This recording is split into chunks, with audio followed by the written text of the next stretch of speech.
Le plus grand, il y en a eu des gâchis, mais où je vais te dire que c'est un des plus grands, forcément, par rapport au talent de Neymar. Le talent qu'il a eu, surtout à Barcelone, qu'il a eu les premières saisons au Paris Saint-Germain. Il faut reconnaître quand même que Neymar est un joueur fabuleux quand il est sur un terrain de football et quand il était passionné de football. Le problème, c'est que ça s'est vite arrêté. Et je vais être indulgent avec lui sur les 2-3 premières saisons au PSG, mais après, c'est la Bérésina. Il a montré que le football était secondaire pour lui, pour sa vie, qu'il avait d'autres priorités. Ça s'est vu physiquement, ça s'est vu techniquement, parce que quand tu es moins en forme physique, tu es moins performant et tu es moins régulier. Tu rates la moitié des matchs, c'est ce qu'il a fait à peu près sur sa période parisienne. Donc tu rentres dans le rang, tu n'es plus dans les meilleurs joueurs du monde, contrairement à ce que tu étais quand tu étais à Barcelone avec Léo Messi, avec tout le monde, et quand tu as été transféré de 120 millions d'euros. Mais quand tu as un prix de transfert à ce prix-là, même si ce n'est pas lui qui l'a choisi, mais je vais te dire, je ne sais pas s'il le méritait ou pas, mais c'était comme ça. C'était le joueur le plus cher de l'histoire du football à ce moment-là. Donc ça veut dire que tout le monde le voyait comme un futur ballon d'or. Et quand je te dis que c'est un gâchis, c'est parce que le ballon d'or, il ne l'a jamais eu.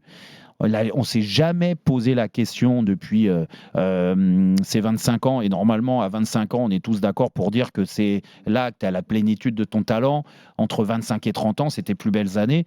Et lui, à partir de 25 ans, on ne s'est même pas posé la question de savoir s'il méritait un ballon d'or. Donc de 25 à 28 ans, c'est quand même grave. Aujourd'hui, il en a 31. Bien sûr que sa carrière est derrière par rapport à ce choix aujourd'hui de l'Arabie Saoudite, par rapport à ses blessures, par rapport à cette blessure. Et moi, ce que j'aurais aimé, pour ne pas parler d'un gâchis et encore le fracasser, c'est que il décide, comme Eden Hazard l'a fait, par exemple, de dire stop, voilà, j'ai plus l'envie, ma priorité c'est plus le football, j'arrête. Mais il aime tellement l'oseille, parce que tu le disais du gars, entre son entourage, parce qu'il faut gérer tout le monde, hein. Il faut payer tout le monde, parce C'est une que entreprise. attention, ouais, c'est une vraie entreprise. Et moi je l'ai vu au Qatar, parce que à l'arrivée j'étais dans le même hôtel que toutes De son entreprise. de son entreprise, et son entreprise, je peux te dire qu'elle prenait 2 étages. Ouais. Mais il faut payer tout le monde, il faut donner à manger à tout le monde, oui, bien sûr. Et puis malheureusement, et tu le disais, oui, il n'est pas fut-fut déjà, mais je pense que son entourage, il l'a encore moins. Donc il l'emmène dans des soirées, dans des ceci, cela, qui n'ont rien à voir avec le football, et aujourd'hui il le paye très cher. Sauf qu'à la différence, c'est que il aurait pu la faire à l'envers dans un club européen style Paris, Barcelone, s'il avait été sous contrat avec cette blessure d'1 an. Mais là, tu es en Arabie Saoudite. Alors bien sûr qu'il paye beaucoup, et il paye sans forcément regarder.